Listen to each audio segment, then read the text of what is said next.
Praise the lord. నేటి దిన వాగ్దానము. దేవుడు తన్ను ప్రేమించు వారి కొరకు ఏవి సిద్ధపరచెనో అవి కంటికి కనబడలేదు, చెవికి వినబడలేదు, మనుష్య హృదయంనకు గోచరము కాలేదు. 1 కొరింథీయులకు వ్రాసిన పత్రిక 2వ అధ్యాయము 9వ వచనము. మానవ ప్రేమ మారుతూ ఉంటుంది. నూతన విషయాల గురించి, నూతనంగా కనిపెట్టిన వాటి గురించి మనం ఇష్టపడుతూ ఉంటాం. నూతన స్థలాలకు వెళ్ళడం కుతూహలంగా ఉంటుంది. విహారయాత్రలు, వినోదయాత్రలు అంత కుతూహలంగా ఉన్నట్లయితే శాశ్వత విహార స్థలమైన పరలోక విహార స్థలం గురించి ఏమిటి? అది అన్ని విషయాల్లో మనకు నూతనమైంది.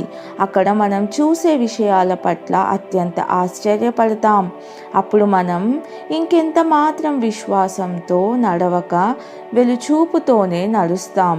మన నేత్రాలు మన ప్రియుని చూస్తాయి, మన చెవులు నూతన పరలోక సంగీతం వింటాయి, మన పాదాలు నూతన వీధిలో నడుస్తాయి, మన చేతులు నూతన కార్యాలు చేస్తాయి, మన పెదవులు నూతన గీతాలు పాడుతాయి.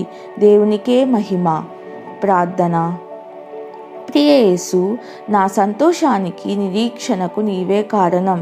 ఆ అందమైన స్థలానికి నన్ను తీసుకొని వెళ్ళుటకు నీవు మరలా వస్తున్నందుకు నా ప్రభువా, దేవా, నీకు ఎల్లకాలము కృతజ్ఞత కలిగి ఉన్నాను.